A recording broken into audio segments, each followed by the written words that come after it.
sa lalaking namatay matapos maipit sa andas, may update si Mark Salazar. Mark, paano po nangyari ito?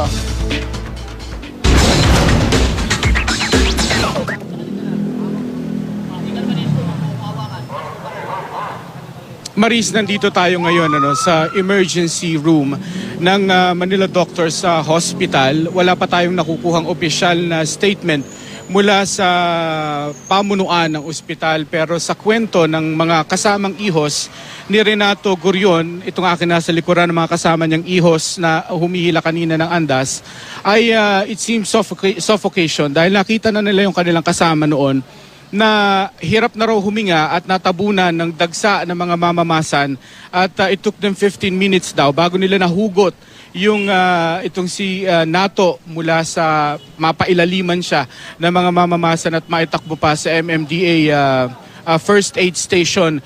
Pero noong mga puntong yun ay kulay blue na raw itong si Nato at wala na raw heartbeat, kaya doon sa estasyon ay nirevive pa siya ng mga first aid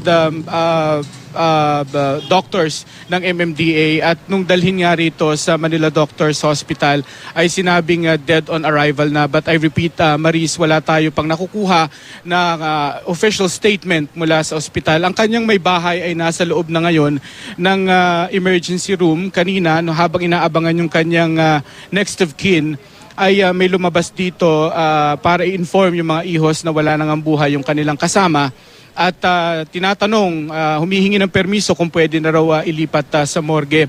At kasama ko rito si Kagawad. Sila lahat ay nagdadalamhati. Hindi na sila makakasama sa traslasyon dahil sa nangyari na ito, bagamat sinasabi nila na magpapatuloy ang kanilang debosyon.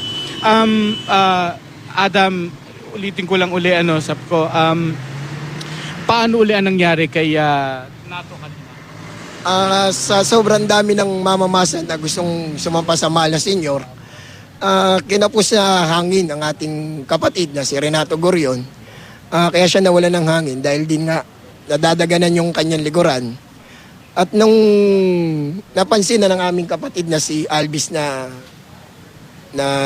nahimatay na siya, doon na kami nagkaroon ng pagkakataon na ilayo yung mga ibang mamamasan. Ang problema, yung ibang mamamasan na hindi marunong na sumampa at pumuna sa Mala Senior, kami ang napapahamak. Iba ang trabaho ng aming alagad ng Mala Senior. Kaya kapag napapansin nila na pinatatabi namin at pinabababa, para naman sa kaligtasan nila at sa amin din. Kaya nung nadaganan na siya, at yung dibdib niya tumama na doon sa stainless ng andas, doon na siya naipit. Kaya nung inaangat na namin, wala na, maitim na yung aming kapatid na si Renato. Si Adam na 7 taon ng ihos ng itim na Nazareno ay nagsasabi na unang pagkakataon nito na sila ay mamatayan ng kasama, kaya talagang malungkot para sa kanila. Ang sinasabi niya naging problema nga ay silang mga ihos ay praktisado. Alam nila kung ano dapat tamang kilos, ano yung flow, ano yung kanilang mga senyasan sa isa't isa. Pero nung dumagsa ng araw kanina sa may tapat pa lang ng grandstand, yung mga mamamasa na hindi naman ihos, hindi praktisado, doon na nagkaroon ng problema na ikinapahamak ng isa sa kanilang mga kasama, si Renato Gurion. Balik sa iyo, Maris. Maraming salamat, Mark Salazar.